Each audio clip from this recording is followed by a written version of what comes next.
ცადე აუცილებლად, რომ ის 1 საათი და 2 საათი იყო მარტო დედა.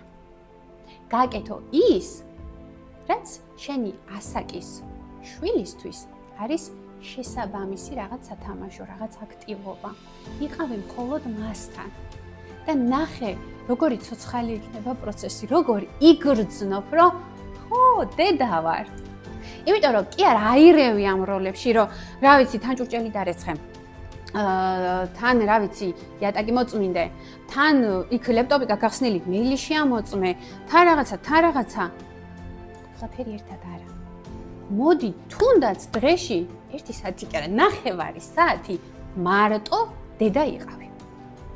ბავშვთან გვერდით ვზივარ და თან ყურადღება სხვაგან არის, მისთვის სხვაგან ხარ. და კიდევ ჯობს რომ სხვა ოთახში იყო, ვიდრე თან იყო და თან არ იყო.